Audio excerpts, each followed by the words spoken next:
Hello everyone, welcome to From the Heart. I'm Joshua. And I'm Mary. We're excited to bring to you all that's new and good when it comes to the arts in Central Florida. With us today is Flora Maria Garcia, President and CEO of United Arts of Central Florida.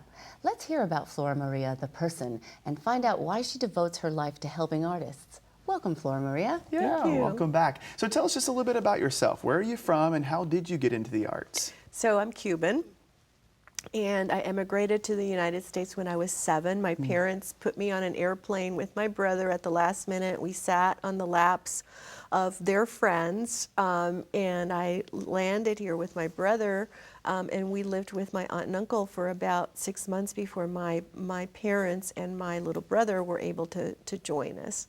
And I got thrown into an American school not speaking a word of English, had to learn English on the streets, but I do not remember any problems learning English. It just, kids are like sponges. You just pick things up really quickly. So anyway, grade school in Miami, first grade in Miami. Then my father got a job with Philip Morris in Richmond, Virginia. He was an auditor. He was bilingual. He had worked for an American company in Cuba. So I went to grade school in Richmond, Virginia, and then he got a job in New York City. And then I went to high school in Westville, New Jersey. Which is where I'm from. Well, and I have a commonality too. I grew up in Petersburg, Virginia. No kidding. Just 20 minutes outside of We Richmond. might have passed each other on the street one day. This was meant to be, I think. What do you think? That's so. Were you into the arts as a child and as a teenager? Really, I was always into the visual arts. I always drew, and I loved drawing and anything painting. But really, until my experience with the Philharmonic, the symphony when I was in 3rd grade, then my parents took me to some art classes, and when I lived in New Jersey is when I really started getting more and more into the arts. I went to public school, and I had a wonderful art teacher. She did art history and art at the same time, and I had friends that would go into New York City, and so I had artist friends, and we started riding the bus into New York City to go to the museums and all of that. And pretty much I was self-directed because I had no guidance from my family. But you sort of bump into things and you follow your passion. And for me, going to see the arts was truly my passion. Wasn't it a blessing being real close to Manhattan? Oh, it was in fantastic. that years because you were just the arts capital of the world. Just go in my every. father scared the heck out of me about going into New York City, but I was like a magnet to the city. Okay. You would go in, the bus would drop you off in Times Square. Yep, Port Authority. It was so thrilling, and from there I would walk to the museums and ride the buses, and here I am, a teenager, figuring all this stuff out, but my God, what an exciting opportunity. I know that you love all of the arts. You Yes. love every single one of them. You think part of that is from your exposure to it in Manhattan? You were able to see so many things there, museums and shows, and do you think that gives more, my love for all of the arts started when I started working Arts Council work, because I started to see each organization and each artistic discipline and the unique challenges and the beauty of each of the art form, and I just fell in love with every single one of them. When was that? Oh gosh, I think I started in arts administration in 1982. But it was with a funding agency, just like the agency that I run today, and that's been my career track over 30 years, is working with those kinds of agencies that give away dollars to cultural organizations and artists. So I've been very fortunate to be able to experience amazing organization, amazing creatives.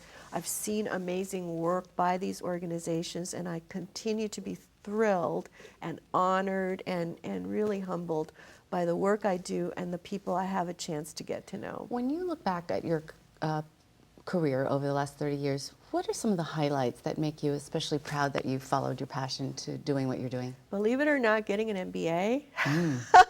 Surprise! I was an art major and a modern language major, and I worked for 10 years before realizing that I was dealing with a lot of business people and trying to cut a lot of deals for the arts, and I didn't have the language that I needed to work with business people or government people. And so I went back and got an MBA and a master's in arts administration, and that was a huge eye-opener for me. Gave me a lot more confidence in the work that I was doing to lead the way, and to negotiate things with the business community and present the arts from a business-like fashion. But it was one of the hardest things I ever did because I was an older student. I had 2 small children under the age of 5. Wow. So, and I hadn't taken math in 15 years. So to land back into a university setting and learn things that I had absolutely no background in while having 2 small children at home was a real challenge. You are very driven. You have 2 children. Yeah, that's scary You for have some a master's and an MBA, a degree.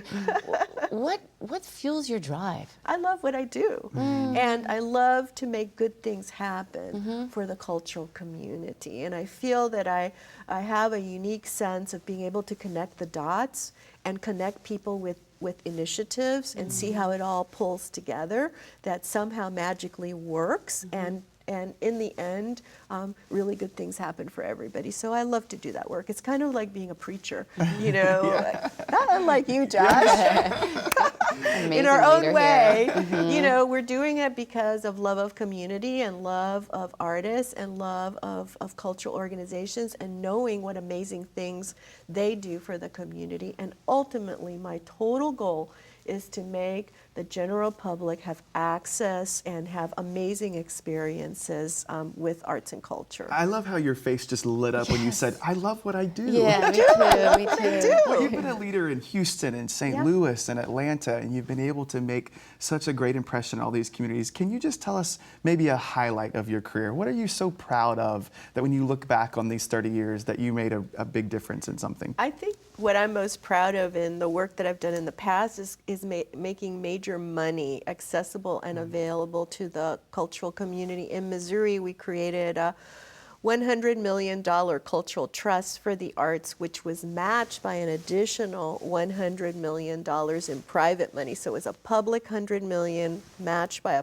a private $100 million, built over a 10-year time frame that supported endowment building cash reserves, and capital constructions. That was a unique model with a unique source of funding that had a huge impact on the stabilization of arts and culture in Missouri. In Houston, we got an extra $1 million a year for the arts. In Fort Worth, where I worked, we got almost an extra $1 million from the car rental tax. So in many ways, politics and advocacy for the arts and finding unique funding sources for the arts has really been my strength and what I can bring to the table to really help move the needle forward. Yeah, incredible work. I'm just so curious, when Flora Maria Garcia is not leading the arts in Central Florida, what do you do? What do you do? I'm going to see the arts.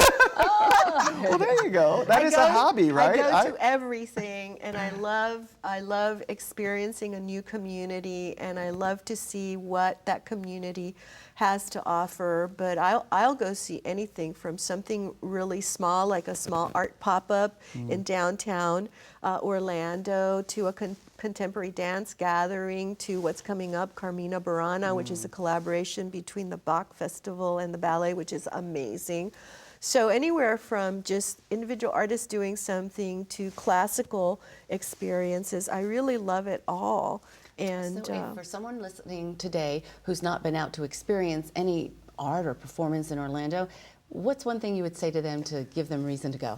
Well, first of all, the way to find out what's going on is to go to our event website called orlandoatplay.com. Say it again. orlandoatplay.com. It's all about the arts and entertainment, where people can find out what's going on.